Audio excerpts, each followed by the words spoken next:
గూళ్ళు బొమ్మల పెళ్ళి గిల్లీ కజ్జా తొక్కుడు బిళ్ళ బిళ్ళంగోడు చెమ్మ చెక్క మా ఇల్లు బొమ్మరిల్లు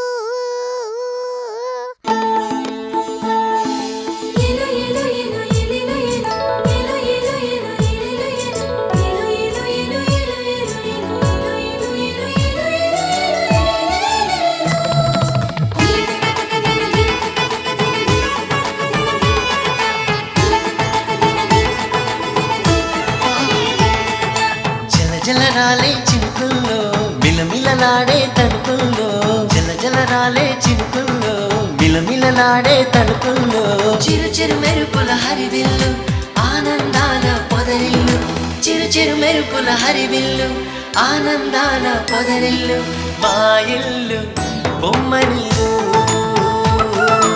అందాల హరివిల్లు మా ఇల్లు బొమ్మరిల్లు పచ్చని పైరుల భూపాలి ఉల్లాసంగా వేయాలి కిలకిల నవ్వుతూ పాడాలి తనుకుతాం తనుకుతాం తనుకుతాం తనుకుతాం ఏవేవో ఊహలు నాలో అలలాగానే తూగి ఏవేవో ఆశలు నాలో కలలాగానే ఊగి ఆలాపం ఏదైనా ఆనందంలోన సాగేను ఈ హాయి ఒక పాటరా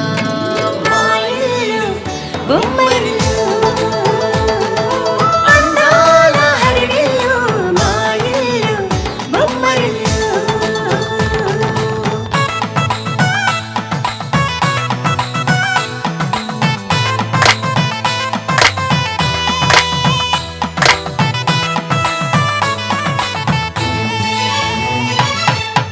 తనుకుతాం తనుకుతాం తనుకుతాం ఎక్కడిదో అల్లరి గాలి సరదాగానే వీచే చిన్నారి కిన్నెర సాని పయనాలేమో చూసి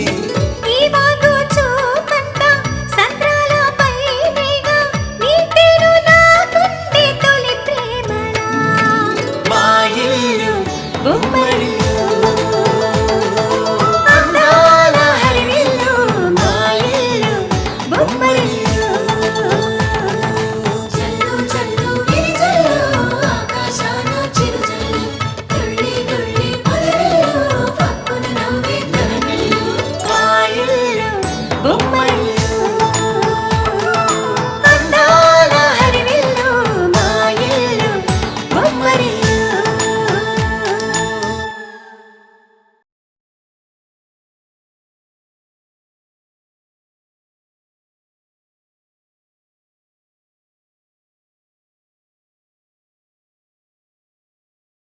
మల్లిక చచ్చిపోయి బతికింది.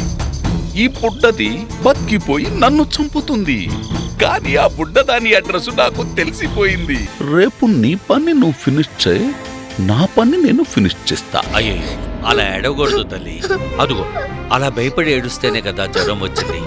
హాస్పిటల్కి తీసుకెళ్ళడం గుర్తుందా? ఊరుకోకన్నా. నిన్ను కన్నవాళ్ళెవరో తెలిస్తేనే కదా నిన్ను వాళ్ళ దగ్గరికి చేర్చగలం. అమ్మని కత్తితో రౌడీ పొడిచేశాడు. అనగనగా ఒక ఊర్లో ఒక మహారాజు ఉండేవాడట. ఆయన అందరికీ సహాయం చేసేవాడట.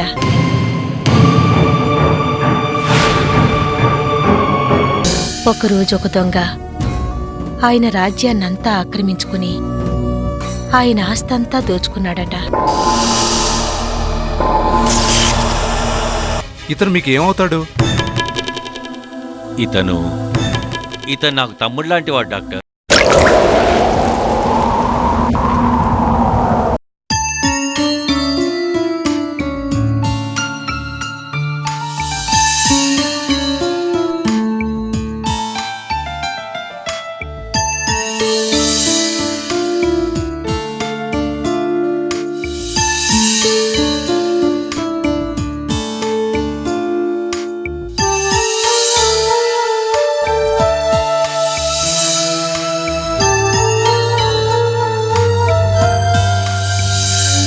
భగవంతుడా, ఏ తల్లి కన్న బిడ్డో కాపాడు స్వామి. ఏ బంధం లేకపోయినా ఈరోజు నా రక్తం ఇప్పించి మా మధ్య రక్త సంబంధాన్ని కలిగించావే. అన్నగా నిన్ను ప్రార్థిస్తున్నాను. కరుణించి ఆ అభాగ్యుణ్ణి కాపాడు స్వామి.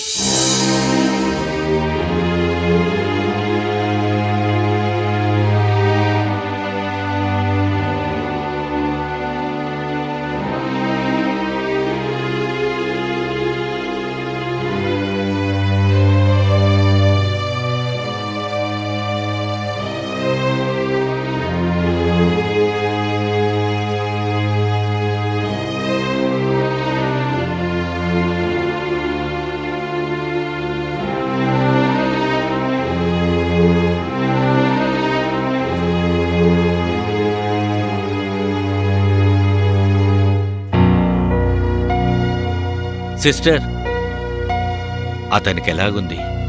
ఇంకా ఏమి చెప్పలేను సార్. డాక్టర్ గారు ట్రీట్మెంట్ చేస్తున్నారు.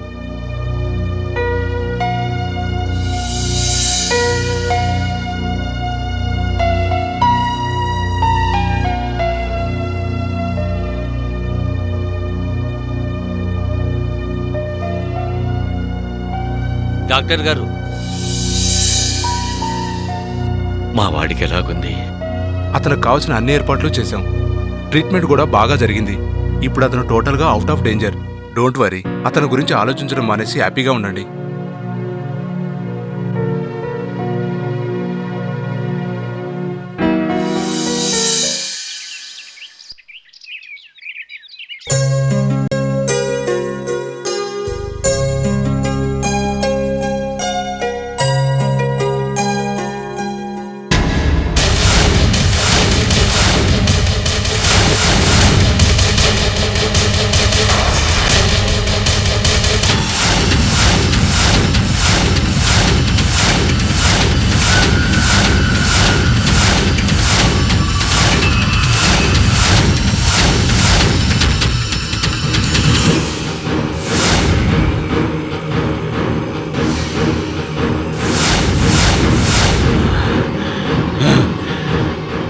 బుడ్డది నాకు ఎన్ని రోజులకి దొరికింది.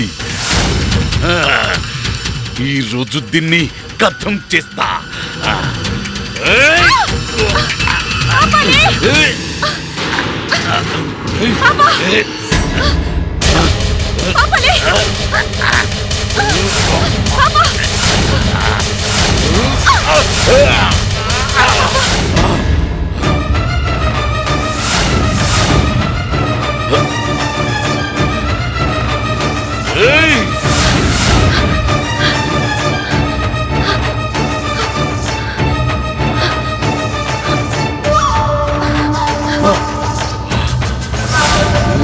కాపాడండి, కాపాడండి, కాపాడండి, కాపాడండి.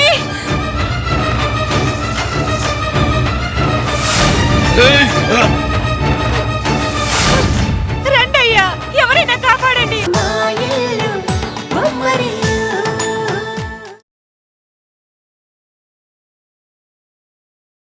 మా ఇల్లు బొమ్మరిల్లు. రండయ్యా, ఎవరైనా కాపాడండి.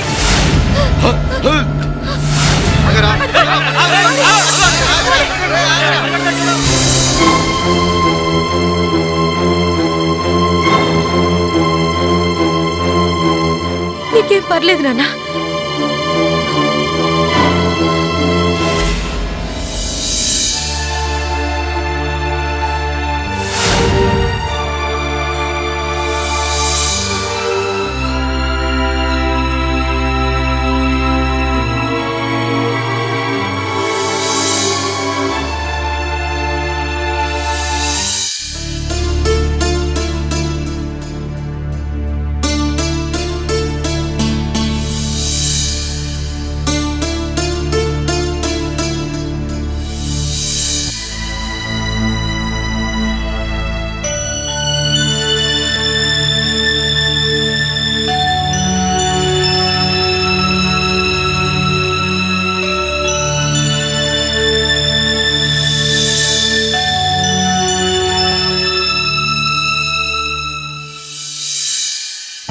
నాకేమైంది?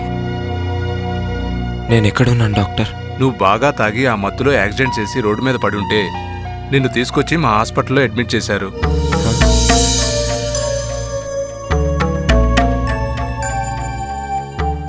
అడ్మిట్ చేశారా? Thanks sir. థ్యాంక్స్ చెప్పాల్సింది నాకు కాదు, మీ అన్నయ్యకి. ఆయన నిన్ను ఇక్కడికి తీసుకురావడం ఏమాత్రం ఆలస్యమైనా నీ ప్రాణాలు దక్కేవి కాదు. మా అన్నయ్య? నాకెవరూ అన్నదమ్ములు లేరే. అదేంటి, ఆయన నిన్ను తన తమ్ముడని చెప్పారు, పైగా నీకోసం తన రక్తాన్ని ఇచ్చారు. అసలు రాత్రంతా ఒక క్షణం కూడా కూర్చోకుండా టెన్షన్తో తిరుగుతూనే ఉన్నారు సార్.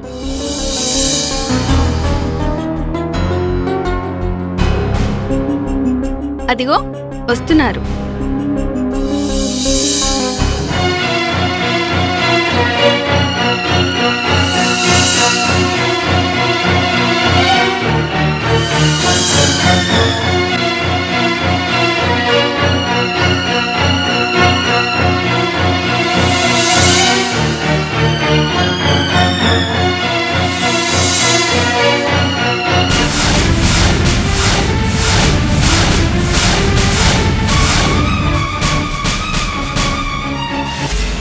మా వాడికి ఎలాగుంది? హీఈస్ ఆల్ రైట్, అతనికి ఏ ప్రమాదమూ లేదు. నర్స్ పద.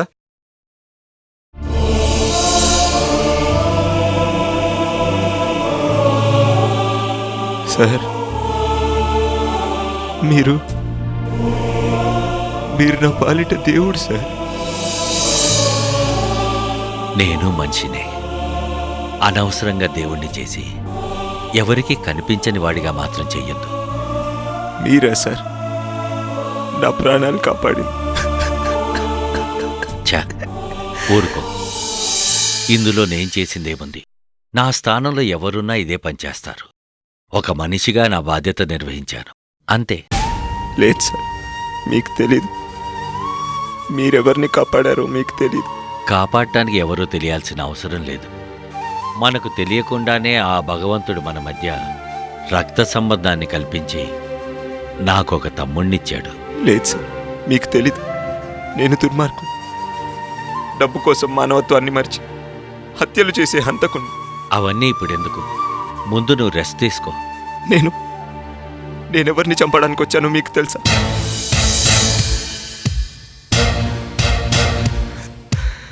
మిమ్మల్నే సార్.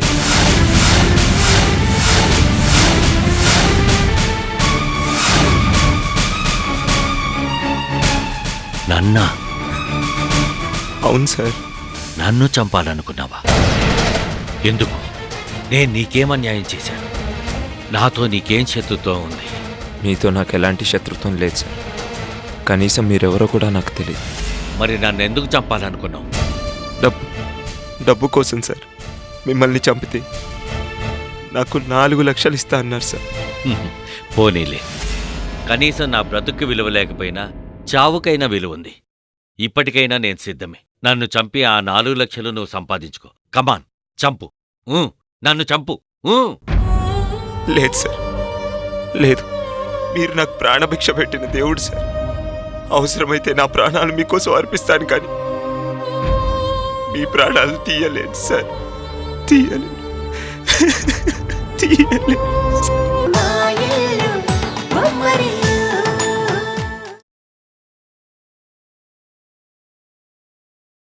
మా ఇల్లు బొమ్మరిల్లు. అవసరమైతే నా ప్రాణాలు మీకోసం అర్పిస్తాను, కానీ మీ ప్రాణాలు తీయలేదు సార్. తీయలేదు. తీయలేదు. ఊరుకో. కనీసం ఇప్పటికైనా మంచిగా మారావు, అంతే చాలు. ఇంతకీ నన్ను చంపమని నేను పురమాయించిందెవరు?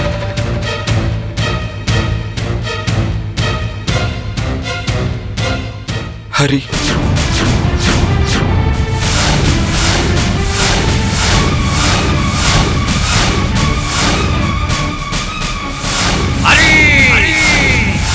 హరి హరియా?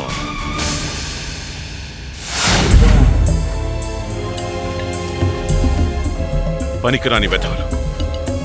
ఆ రాజేంద్రను చంపరా అంటే ఆ పీటర్ గాడికి చేత కాలేదు. ఆ పిల్లని చంపరా అంటే ఈ అజయ్ గాడికి చేత కాలేదు. అసలు ఎక్కడ చచ్చారో ఇద్దరు వెధవలు. సార్, మీరేదో టెన్షన్లో ఉన్నట్టున్నారు. అసలు మహాభారత యుద్ధం జరిగినప్పుడు దుర్యోధనుడు ఏమన్నాడో తెలుసా? చెప్పండి. చెప్పండి. వద్దులేండి సార్, మనం ప్రజెంట్ విషయాల గురించే మాట్లాడుకుందాం. నేను చెప్పనా?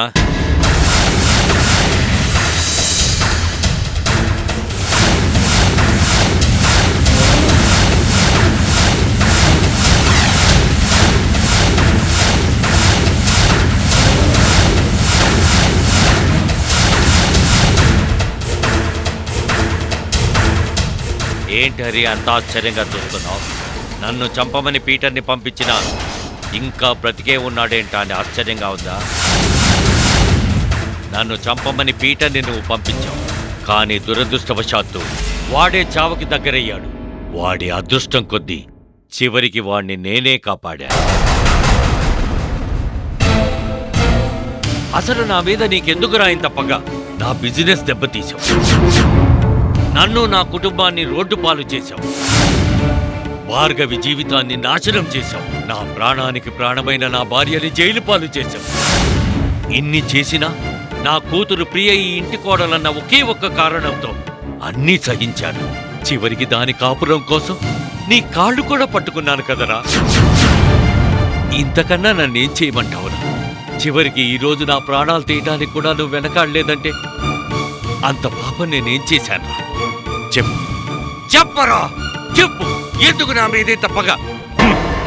అవును, పగే, నీ మీద పగే. నువ్వు కాలి బూడిదైతే తప్ప నా పగ చల్లారదు. ఏంటి, ఏమన్నా? నేనేం పాపం చేశానని అడుగుతున్నావా? నీకు తెలీదు? నిజంగా నువ్వేం పాపం చేశావో నీకు తెలీదు? నీ ఆఫీసులో నేను పనిచేసేటప్పుడు మా అమ్మ ఆరోగ్యం బాగలేక ఆఫీసు డబ్బులు వాడుకుంటే నన్ను మోసగాడినని దొంగనని పోలీసులకు అప్పగించావు. వైద్యం అందక మా అమ్మ చనిపోయింది. నేను జైలు పాలే. కనీసం మా అమ్మ చివరి చూపులకు కూడా నోచుకోలేకపోయాను.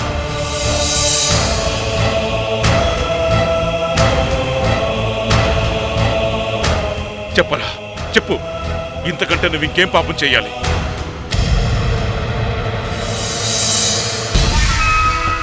నీ మీద అందుకే నాకు పగ. ఆ రోజే మా అమ్మ మీద ప్రమాణం చేశాను, నిన్ను నీ కుటుంబాన్ని అంతం చేసి మా అమ్మ ఆత్మకు శాంతి కలిగిస్తానని. అందుకే నాకింకా పగ చల్లారలేదు.